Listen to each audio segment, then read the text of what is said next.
Jake was just a kid, barely 17, living in a rundown outpost on a forgotten rock at the edge of the galaxy.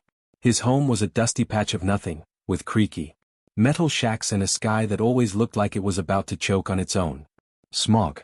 But Jake had dreams bigger than that place. Every night, he'd sneak into his neighbor's old shed, where an ancient holoscreen flickered with broadcasts from the galactic core.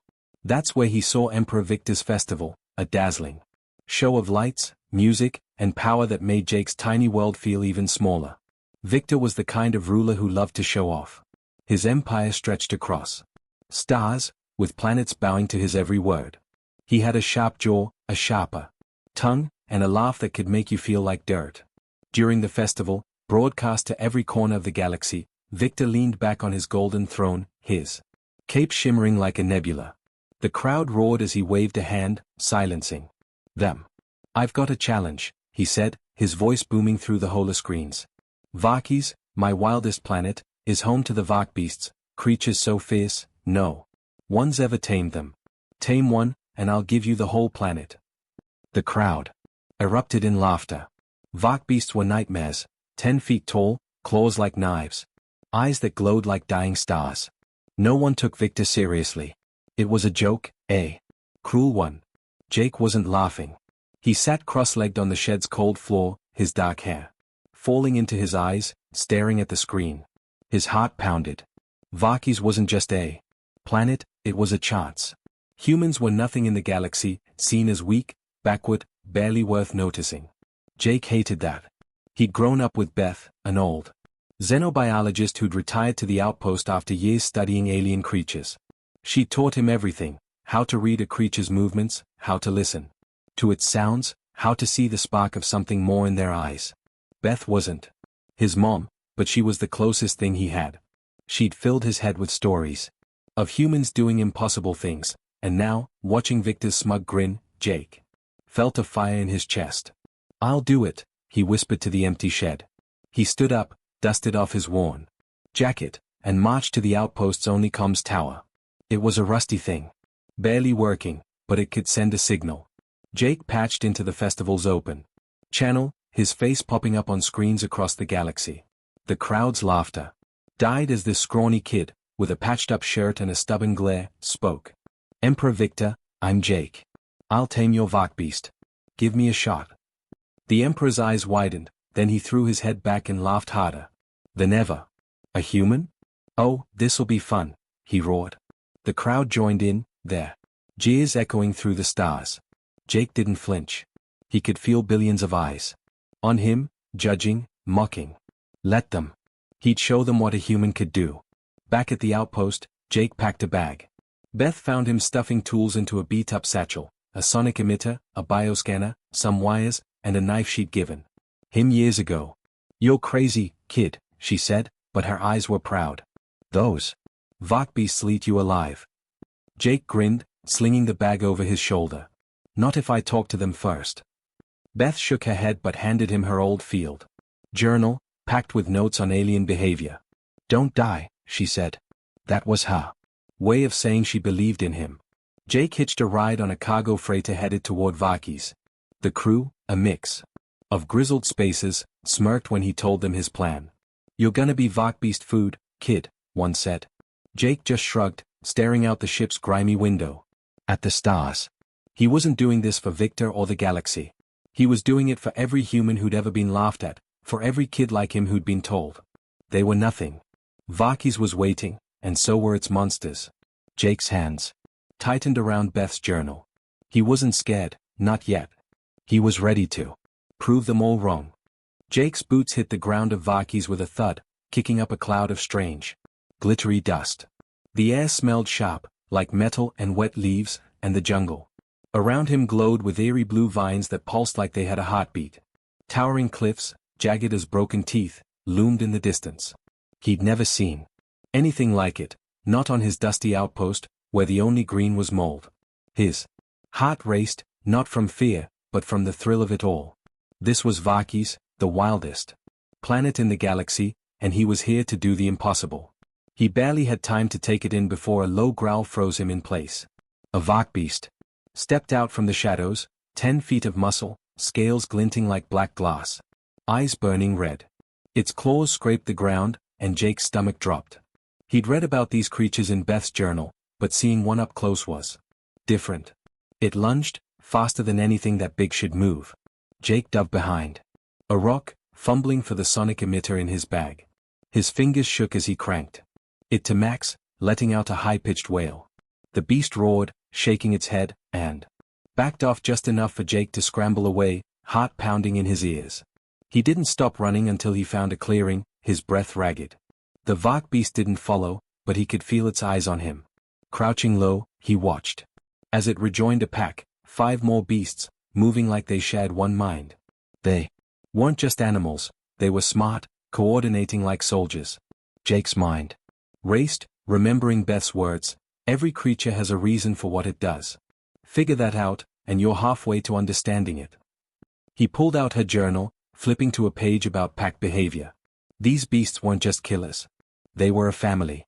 Unknown to Jake, a tiny drone hovered high above, its lens glinting. Emperor. Victor's spies were watching, tucked away in a sleek ship orbiting Vakis.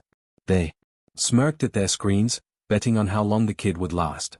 Victor had sent them to make sure Jake's failure was broadcast to the galaxy, a lesson to anyone who dared challenge the Emperor's mockery. But Jake wasn't thinking about them. He was already planning his next move. He set up a camp in a shallow cave, using scraps from his bag to build a shelter. The jungle hummed with life, chirps, growls, and the rustle of glowing leaves. Jake rigged a small solar panel to power his bioscanner, a clunky thing Beth had taught him to use. It hummed as it analyzed Varkbeast scales he'd found near the clearing. The scanner showed complex chemical signals, pheromones, maybe, or something else. The beasts were talking to each other, not just with sounds, but with their bodies. Jake grinned. If he could crack that code, maybe he could talk to them too. Days turned into nights, each one colder and wilder than the last. Jake barely slept, jumping at every snap of a twig. He ate ration bars that tasted like cardboard and drank from a stream that glowed faintly, hoping it wouldn't poison him. He spent hours watching the Vark beasts from a distance, sketching their movements in Beth's journal. They hunted together, shared food, even nudged their young to safety. It reminded him of the outpost, where folks looked out for each other, even if they had nothing. Beth's voice echoed in his head, empathy. Jake. That's what makes humans special. We feel for others, even the ones that scare us.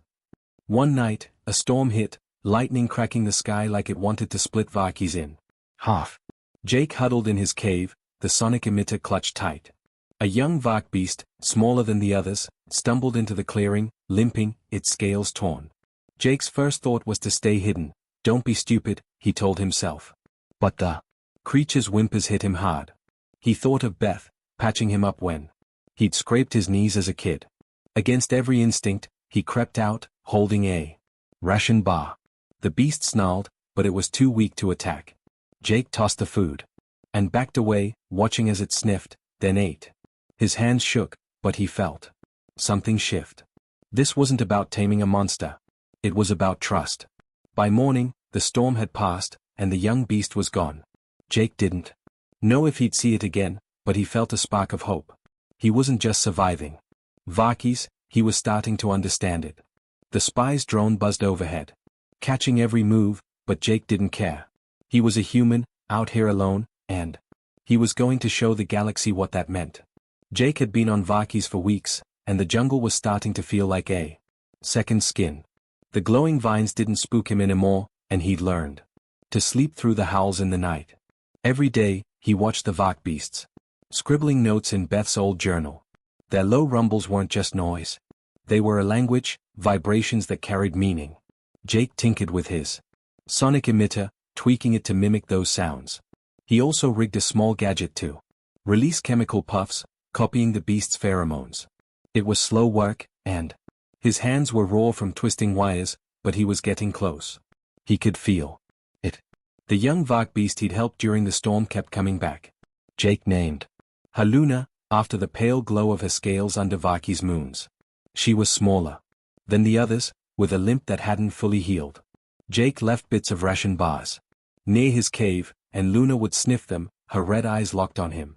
At first, She'd snarl if he got too close, but one day, she didn't. She just sat there, munching, watching him. Jake's heart swelled. "Hey, girl," he whispered, holding out a hand. Luna didn't move, but her eyes softened. It wasn't much, but it was a start. Up in orbit, Emperor Victor's spies were getting restless. Their drones caught. Every moment, Jake sketching, tinkering, even talking to Luna like she was an old friend. The galaxy was watching, too, thanks to pirated feeds leaking from Vakis. People whispered about the human kid who wasn't fighting the beasts, but trying to understand them. Victor hated it. His golden throne felt less steady. With every clip of Jake that spread across the stars. "Here's a joke." Victor snapped. To his advisors, slamming a fist on his desk. "Send mercenaries. End this." The spies nodded, dispatching a team of roughnecks to make sure Jake failed, messily. If possible. Jake didn't know about the mercenaries, but he felt the weight of eyes on him. He focused on the Vak beasts, especially the Pax Alpha.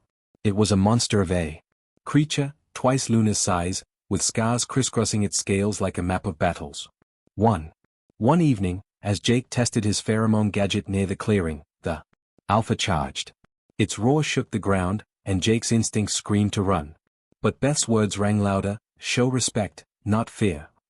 Jake dropped his knife, raised his empty hands, and activated his emitter, sending out a low hum that mimicked the Alpha's calming signal. The beast stopped, its head tilted, eyes narrowing. It didn't attack. It just stared, like it was trying to figure him out. Jake held his breath, sweat dripping down his neck. Then the Alpha snorted and turned away, its pack following. Jake exhaled, shaky but grinning. He'd earned a sliver of curiosity, maybe even respect. Luna started trailing him more, even bringing him bits of strange, glowing fruit from the jungle. Jake laughed the first time she dropped one at his feet, like a kid sharing a toy. He ate it, sour but safe, according to his scanner, and Luna's tail flicked, almost like she was pleased. He spent hours with her, mimicking her movements, learning how she reacted to his sounds. One night, under a sky blazing with stars, Jake sat by his fire, Luna curled nearby. He talked to her, not expecting her to understand, but it felt right. "We're not so different, you and me," he said.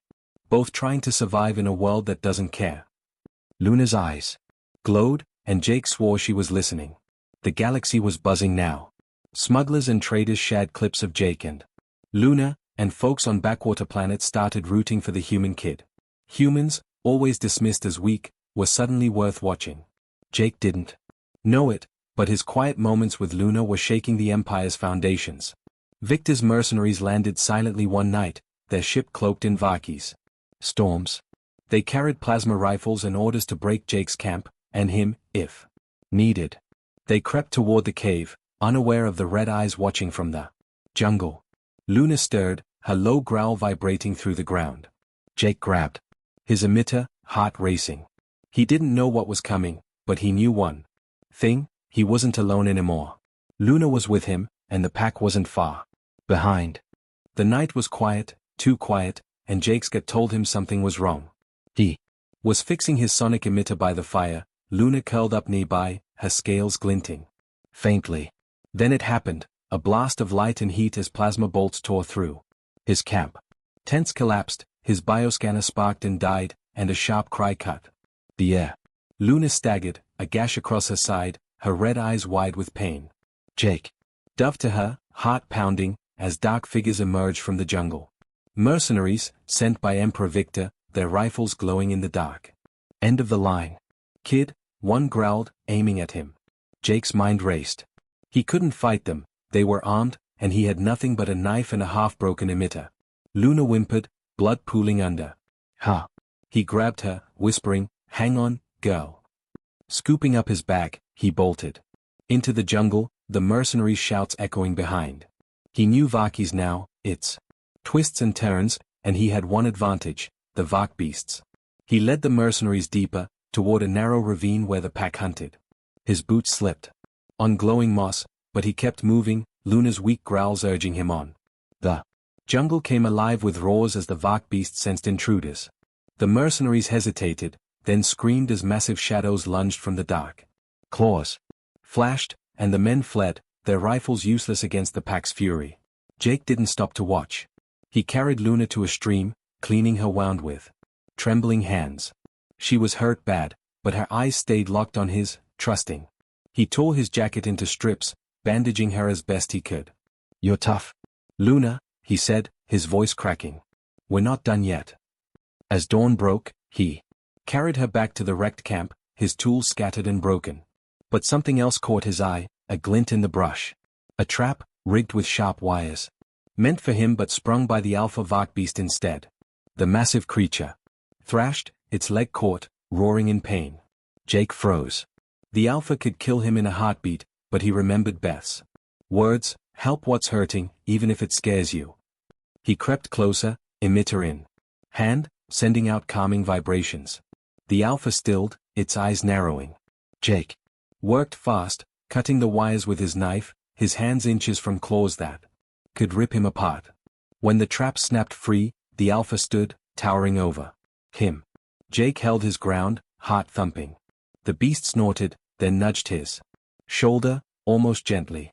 The pack gathered, their eyes on Jake, not as prey but as something else, part of them. With Luna patched up and the alpha's trust earned, Jake got to work. He salvaged what he could, rebuilding his emitter with bits of wire and a cracked battery. Luna stayed close, her presence steadying him. Together, they tested new signals, ones that didn't just mimic the pack but called them to act as one. Days later, Jake stood in a clearing, the pack around him, their movements synchronized to his hums and chemical puffs. It was like a dance, wild and powerful, and Jake felt alive, like he was part of something bigger than himself. A smuggler named Clara, who'd been sneaking supplies to outposts, saw it all. She'd hacked a drone feed and broadcast Jake's display across the galaxy. Planets lit up with the sight, a human kid, scrawny and scrappy, leading Vark beasts. Not with a whip but with trust. People cheered in bars and markets, humans. Especially, their chests swelling with pride. Victor's palace was in chaos. It was a joke, he shouted, his face red as he watched the feeds. He can't have Varkies. But the Galactic Council, a group of stern elders from across the stars, wasn't laughing. They met in their grand chamber, holograms flickering, and cited old laws. "A promise made publicly is binding, Emperor," one said. Victor's jaw clenched, but he was trapped. Jake didn't know the galaxy was watching, or that Victor's plan was crumbling. He sat with Luna, her wound healing, and looked at the pack. The alpha stood nearby, its scars catching the moonlight. Jake felt a fire in him, not just for himself but for every human who'd been called weak. He wasn't just surviving Varkies, he was changing it, and maybe the galaxy too. The stars above seemed closer, like they were waiting to see what he'd do next. Jake stood in the grand chamber of the Galactic Council, his boots still caked with Varkies mud. The air was thick with the hum of holograms and the stares of elders. From 100 worlds. Emperor Victor sat at the far end, his golden cape dull. Under the lights, his face twisted like he'd swallowed something sour. The council had ruled, Jake had tamed the Vark beasts, and Varkies was his. The galaxy had seen it all, thanks to Clara's smuggled broadcasts, Jake leading the pack, not with chains but with trust. Billions watched, and for the first time, humans weren't just a footnote in the stars. Jake cleared his throat, his voice steady despite the eyes on him. "I don't want Varkies for myself," he said. "It's not mine to own. It belongs to the Vark beasts. And anyone who wants to live with them, human or not. Let's make it a free world, where we work together."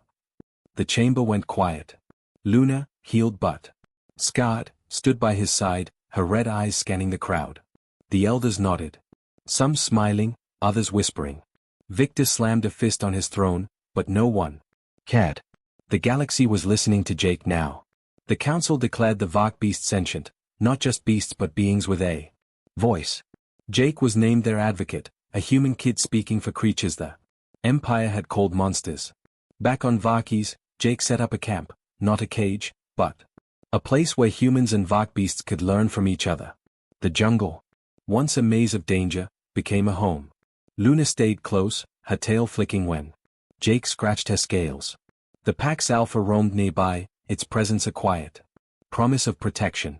People arrived from across the galaxy, miners, traders, even kids like Jake, drawn by stories of a human who'd changed everything. Victor's empire started to crack. His mocking challenge had backfired, and whispers of rebellion spread. Planets that had bowed to him now questioned his power, inspired by a kid who'd faced down Vark beasts and won. Jake didn't care about politics. He was too busy teaching. His old friend Nate, a wiry guy from the outpost, showed up one day, his eyes wide at the sight of Luna. "You're nuts, Jake," he said, laughing, but he stayed. Jake showed him how to read the Vark beast's vibrations, how to listen to their growls like they were words. Nate was clumsy at first, dropping tools and jumping at every rustle, but he learned. Soon, others did too, humans, mostly, proving they could do more than survive. Jake built a school, not with walls but with open clearings where Vark beasts and humans sat together. He taught what Beth had taught him, respect, not control. Cooperation beats conquest, he'd say, watching Nate mimic a Vark beast's hum. With a shaky emitter. The galaxy took notice. Traders spread the word, and soon, other worlds asked Jake to teach them how to work with their own creatures. Humans, once laughed at, were now the ones showing the way. Jake felt a quiet pride, not for himself but for every human who'd been told they were nothing.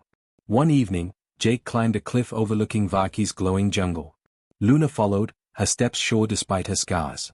The sky was a sea of stars, each one a world that might be watching. Jake sat on the edge, his legs dangling, and Luna settled beside him, her warmth steady against the cool night. He thought of Beth. Her journal still tucked in his bag, its pages worn from use. "We did it," he whispered, not sure if he meant her, Luna, or himself. The Alpha's roar echoed below. Joined by the Pack's calls, a song of unity that carried across the planet. The galaxy wasn't done with Jake. Rumors of new challenges, other planets, other creatures, reached Varkis. Some said Victor was plotting, desperate to claw back his pride. Jake didn't care. He'd faced claws and traps and come out stronger. He looked at Luna, her eyes reflecting the stars, and grinned. "Whatever's next, we'll handle it," he said. She nudged his shoulder, like she agreed. Below, the jungle glowed, alive with possibility. Jake wasn't just a kid from an outpost anymore. He was a human who'd shown the galaxy what trust could do. And he was ready for whatever came next.